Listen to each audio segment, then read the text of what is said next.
Hey guys, Josh Stewart here. Just wanted to show you how we just put up these shelves, we being me, in about 2 hours. These floating shelves, painted them, put the brackets on, assembled everything in about 2 hours. Got 2 coats of paint on the top, 1 coat of paint on the bottom, and I just want to show you real quick how I did it. Only tools you're going to need are a level, a screw gun, a stud finder, and maybe some putty in case you make a mistake like I did right there. All right, so first thing you do is you get your brackets. I'll put a link in the notes, an Amazon link where I got these particular brackets. They're not technically floating shelves, I guess, because you can see the brackets, but they're pretty close, and I really like just how easy these were to put in.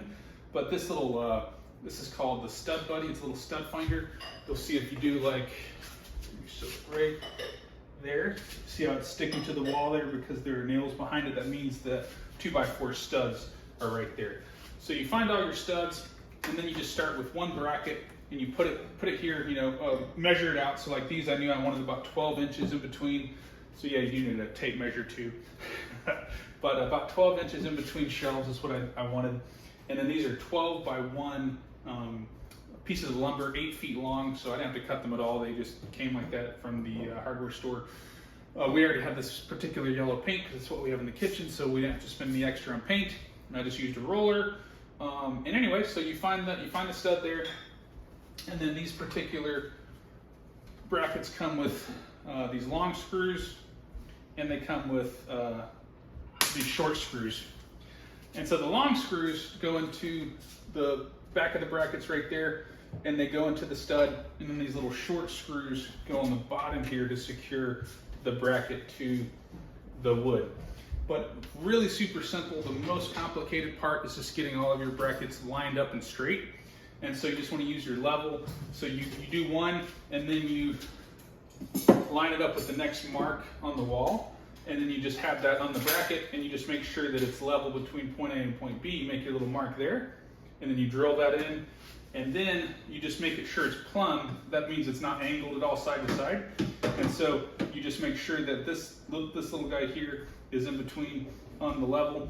And so you do that row, and then you can do the second row, same thing. You just kind of put it there, make a little mark there, put your bracket at the height that you want it, and then you just keep going.